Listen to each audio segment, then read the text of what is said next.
Metacognition, it refers to an intentional awareness about a process. We're all metacognitive to some degree, whether we're students engaged in learning, educators refining our teaching, maybe professionals trying to improve our workflow, or hobbyists honing our craft.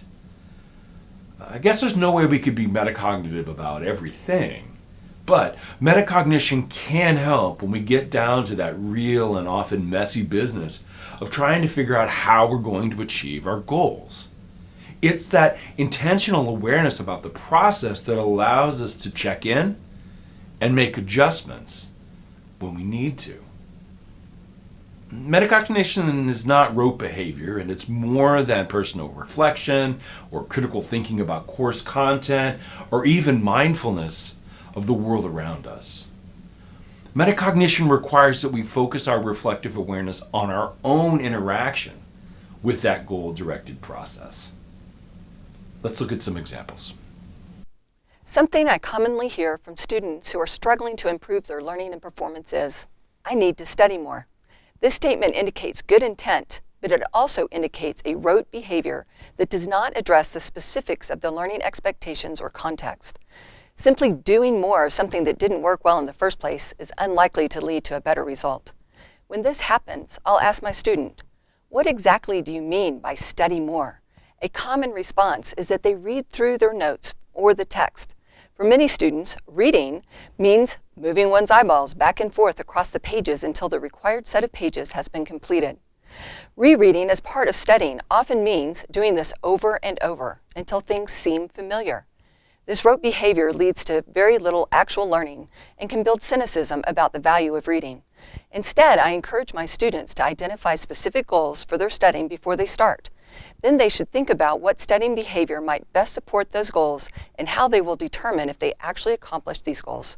They should pause occasionally and self-assess if they are making progress. If not, then they should consider a different strategy rather than doing more of one that isn't working well. In other words, they should be metacognitive about their learning. As instructors, we can be metacognitive about our teaching. I teach engineering courses, and I seek to get my students to actively engage with course material during class. In one particular flipped class, students work through labs involving coding Arduino boards and building breadboard circuits. Problems and errors can arise in many places, and debugging is inherent in this work. But students are novices and have a lot of questions. Additionally, students are required to demonstrate their lab exercises for checkoffs. My students' questions and needs for checkoffs eclipse my physical and mental capacities, overloading my ability to provide the constructive support I strive to give them.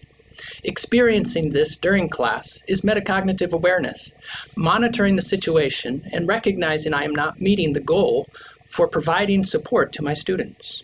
To deal with my overwhelm, I choose to prioritize students' needs for help over requests for checkoffs. I direct students to take a video of the checkoff material to play for me later. I also have students sign up for help on the whiteboard to provide a way to work through the queue equitably. This is taking metacognitive action to address the bottleneck.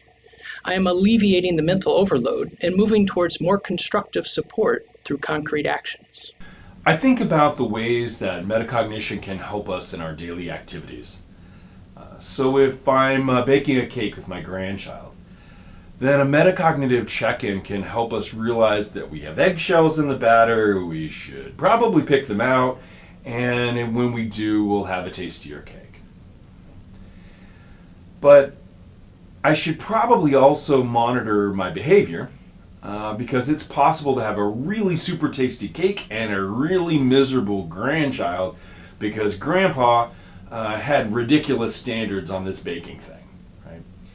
And so in that way, metacognitive check-in can help me realize that what's really important is that we have a cake that's filled with love and with laughter, and that's probably more important than what it actually tastes like. So in that way, a metacognitive check-in can help us both make progress towards our goal, like having a super tasty cake, but it can also help us evaluate and clarify what we want our goals to be in the first place. At the same time, a lot depends on context, because it's possible that if I'm making a cake for a friend's super fancy and very public wedding, then standards would be different. But again, metacognition can help us to define what the goals are and help us make progress towards those goals, given whatever the circumstances happen to be. These examples just scratch the surface in practicing metacognition. If you're looking to grow metacognitively, help your students grow metacognitively, or do research on metacognition, we encourage you to check out our website at www.improvewithmetacognition.com or email us at improvewithmetacognition@gmail.com. If you visit the website, you can also find ways to contribute. Come explore metacognition with us.